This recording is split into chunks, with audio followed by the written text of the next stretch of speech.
Hi there, my name is Jim Moore and I help small business owners make more money from the business and enjoy more free time away from the business so that they can truly enjoy their lives and live their lives on their terms. And today I want to ask you 7 great questions on profitability. Thing is, if you can find the answers in your business to these 7 great questions, you'll be a long way towards achieving the business success and the improvement in profitability that you want in your business. So let's go straight to the first line. Welcome back. Hopefully you remember from the last time the very simple profit formula. Profit equals sales minus costs. It's the simplest formula you're ever going to come across. Quite simply, if you want to increase your profit, you've really only got 2 choices. One, you can reduce the costs in your business, which obviously has limitations because you can cut out some costs, but I always say to people, be careful after you've cut out the fat from your costs that you don't start cutting into the muscle of your business. So cost cutting is certainly something you should tackle, but be careful you don't take it too far and actually damage the business.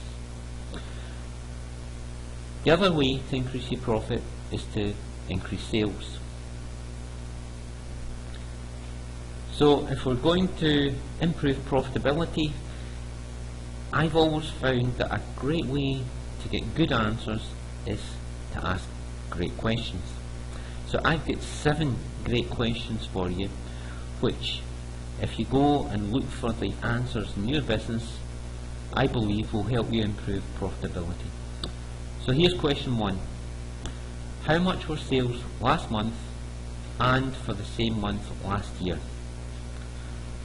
So you might be thinking, well, why are we looking at last month and the same month last year? Why not last month and the month before? The reason why I like to compare last month's sales with the same month last year is to remove seasonality. Think about a chocolate retailer, for example. In February, his sales are going to be through the roof due to Valentine's Day. So if we actually look at the sales for the month of March, we will see sales have fallen from the previous month. But that doesn't necessarily mean that the March sales performance is bad. What we really ought to do is compare the March sales performance this year with the March sales performance last year. That way we take seasonality out of the picture and we compare like with like. If you simply compare the month you're studying at the moment with the previous month, then to some extent you're in danger of comparing apples to oranges. Okay, question 2. How much were your staffing costs last month and for the same month last year? So you will start to see the pattern here. We're always going to be comparing to the same month last year so that seasonality isn't impacting our numbers. I would suggest that you want to consider breaking down your total staffing costs into direct labour costs, sales labour costs and admin labour costs. Because the direct labour cost, for example, is going to be part of your cost of sales, which we're going to look at just shortly, and your admin labour cost is going to be part of your overhead structure, which again we will look at separately a little bit later. Okay, question 3, and it involves another formula. What was your gross profit last month, and no surprises here, for the same month last year? And here's the formula. Your gross profit is your sales minus the cost of sales. Cost of sales is effectively the cost of materials that you've used in producing the goods and the cost of the direct labour. Remember we discussed direct labour in the last slide. And question 4, what was your gross profit percentage last month and for the same month last year? It's good to look at the percentage because in a way it helps you get a quick snapshot picture of just where you stand. So the formula for calculating your gross profit percentage, the formula is gross profit percentage equals the gross profit divided by the sales multiplied by 100. Okay, we're getting into some detail of the numbers here, which I know isn't every business owner's strong point, but I honestly believe a business owner, small business owner, needs to wear many hats, and he or she needs to wear each of those hats to a reasonable standard. And the numbers side of the business is no different. You need to be able to wear the numbers hat to a reasonable standard. On to question 5. What was your net profit last month and for the same month last year? Again, we're thinking about seasonality, therefore we're comparing to the same month last year. And your formula for net profit is the gross profit, which we've already calculated, minus the overheads. The overheads being your rent, your rates. Remember we discussed things like administration salaries. They would all be in there, insurance, general expenses, all of those numbers. And question 6. What is your break-even point? Your break-even point is defined as the amount of sales and gross profit you need to make each month to cover all your overheads, i.e. to end up at the end of the month in a position of no profit, no loss. Quite simply, if you achieve your break-even, you know you remain in the game, you can continue in business. But if you're suffering losses, that can only go on for so long. No matter how deep your pockets are, if you're consistently incurring losses, you're going to go out of business. Simple as that. And the final question, question 7. Assuming the business is making a net profit, does the business net profit provide you with a satisfactory personal income?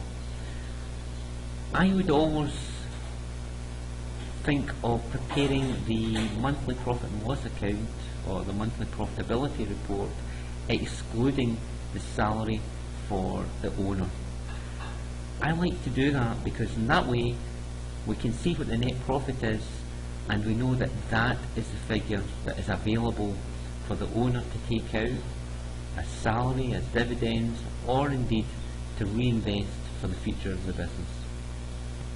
A key point I want to make to you, when you see net profit on your profitability report or on your profit and loss account, as traditional accountants tend to describe it, remember that that net profit is a before tax figure. So if you're showing a profit of 2,000 in the month and business taxation is 20%, remember you're only going to have £1,600 to put into your pocket and spend. Okay, so here's a bonus question for you. If you don't know the answers to some of the previous 7 questions, why not? Honestly, you really need to be able to answer the last 7 questions with ease. You need an accounting system in your business that is going to easily capture your numbers and allow you to easily report your numbers, ideally on a monthly basis, at the very, very least on a quarterly basis.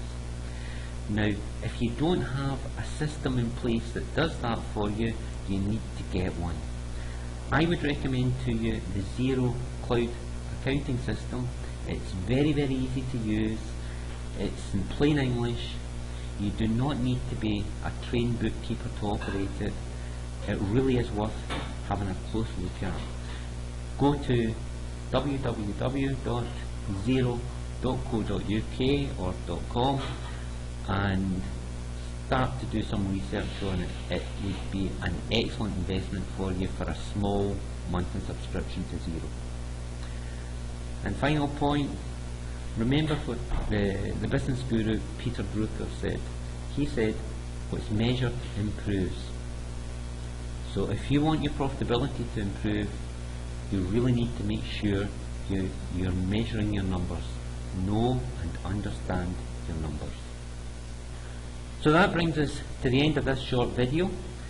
I hope you found it interesting and not felt too overwhelmed with the numbers side of the business. As I say, as a small business owner, you need to be able to wear the numbers hat at least to a reasonable standard.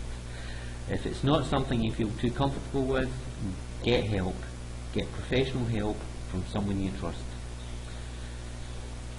In addition, if you have any questions at all in relation to improving profitability or cash flow in your business, because cash flow is vital as well, please feel free to email me on jim@jwmbusinessadvice-accountancy.com, and I'll be happy to personally reply to your questions.